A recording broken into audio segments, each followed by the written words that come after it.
ஒரு குடும்பத்தில் பட்டதாரியாக இருந்தால் குடும்பத்திற்கு மரியாதை ஏற்படும் என கூறிய பெரம்பலூர் தொகுதி ஐஜேகே வேட்பாளர் டாக்டர் பாரிவேந்தர் தான் 1200 மாணவர்களை பட்டதாரியாக்கியதாக பெருமிதம் தெரிவித்துள்ளார். பெரம்பலூர் மக்களவை தொகுதிக்குட்பட்ட சிறுகனூர் பகுதியில் டாக்டர் பாரிவேந்தர் ஆதரவு திரட்டினார். அப்போது தொகுதி மக்களின் நீண்ட நாள் கோரிக்கையான சிறுகனூர் மேம்பாலத்தை கட்டித் தந்துள்ளதாக கூறினார். 5 ஆண்டுகளில் செய்த பணிகள் குறித்து ஒரு மாணவர் ப்ராக்ரஸ் ரிப்போர்ட் வழங்குவது போலதான் புத்தகமாக வழங்கியுள்ளதாக குறிப்பிட்டார்.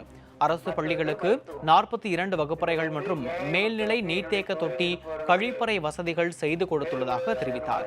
தான் கொடுத்த வாக்குறுதி மூலம் 1200 மாணவர்களை பட்டதாரிகளாக உருவாக்கியுள்ளதாக பெருமிதம் தெரிவித்தார். திருப்பட்டூர் பகுதியில் பிரச்சாரம் மேற்கொண்ட டாக்டர் பாரிவேந்தர் 3வது முறையாக மோடி ஆட்சி அமைப்பது உறுதி என குறிப்பிட்டார். அப்போது தமிழர் தேசம் கட்சி, பாஜக உள்ளிட்ட கூட்டணி கட்சிகளை சேர்ந்த இளைஞர்கள் உற்சாக வரவேற்பு அளித்தனர். எது மலை கிராமத்தில் ஆதரவு திரட்டிய டாக்டர் பாரிவேந்தருக்கு வான வேடிக்கை முழங்க பூரண கும்ப மரியாதையை வழங்கி உற்சாக வரவேற்பு அளிக்கப்பட்டது. 1500 ஏழை குடும்பங்களுக்கு உயர்தர மருத்துவ சிகிச்சை வழங்கப்படும் என உறுதியளிக்கப்பட்டது.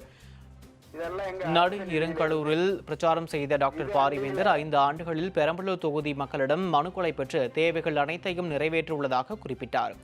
இருங்கலூரில் தேசிய நெடுஞ்சாலையில் உயர்மட்ட மேம்பாலம் அமைத்து தரப்படும் என டாக்டர் பாரிவேந்தர் தெரிவித்தார். நாம் கஷ்டப்பட்டோம், நாட்டு மக்கள் வறுமையில் இருக்கக்கூடாது என்பதற்காக இரவு பகலாக மோடி உழைப்பதாக கூறினார்.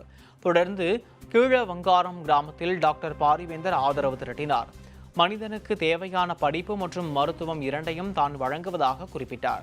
பாராளுமன்றத்திற்கு நல்லவர்களை, திறமையானவர்களை தேர்ந்தெடுக்க வேண்டும் என வலியுறுத்தினார். குடும்ப ஆட்சியை எதிர்த்து தான் பெரம்பலூர் தொகுதியில் போட்டியிடுவதாகவும் குடும்ப ஆட்சி அகற்றப்பட வேண்டும் எனவும் டாக்டர் பாரிவேந்தர் தெரிவித்தார். இப்ப இதுக்கு முன்னாடி யாராவது எம்பிக்கள் வந்திருப்பாங்க, ஓட்டு போட்டிருப்பீங்க, 5 வருஷமா இருந்திருப்பாங்க.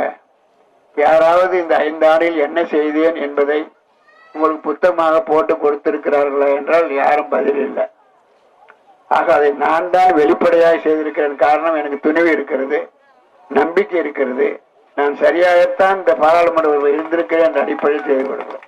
இன்னைக்கு 1200 மாணவர்களுக்கு உயர்கல்வி இலவசமாக கற்றுத்தரப்படும், படிக்கப்படும் என்று சொன்னேன்.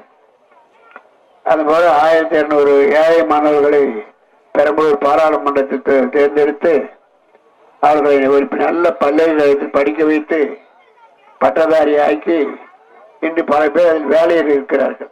இந்த முறை நீங்கள் மீண்டும் தேர்ந்தெடுத்தால் அந்த 1200 மாணவர்களை படிக்க வைப்பது மீண்டும் தொடரும்.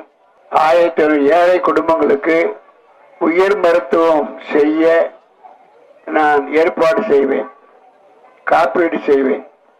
ஒவ்வொரு குடும்பத்துக்கும் 10 லட்சம். ஆக இந்த 2 சாதாரணமா மனிதனுக்கு தேவையே படிப்பு, அதுக்கடுத்து மருத்துவம். இது 2 எனக்கு தனிப்பட்ட முறையில் செய்து கொடுக்க நான் முன் வந்திருக்கிறேன். நான் செய்து காட்டிவிட்டேன் என்பதை நீங்க நம்ப வேண்டும். என ஏற்கனவே மாணவர்களை படிக்க வைத்து விட்டேன், நீங்க பாத்துக்கலாம். இப்ப என்னை யாரோ எதிர்த்து நிக்கிற ஒரு தம்பி யாருன்னு தெரியும். அது ஒரு குடும்ப ஆட்சி. அப்பா இது வரைக்கும் இருந்தாரு, அப்புறம் பிள்ளைக்கு வாய்ப்பு கொடுக்க போறாங்க. இந்தியா குடும்ப ஆட்சியா இருந்து ஜனநாயகத்தையே காலி பண்ணி கொண்டிருக்கிறார்கள். அதை நீங்க ஆதரிக்க கூடாது. அது ஒரே குடும்பத்துல திரும்ப திரும்ப வந்துகிட்டு இருந்தாங்கன்னாக்கா ஜனநாயகம் ஆகாது. நல்லவர்களுக்கு வாக்களியுங்கள்.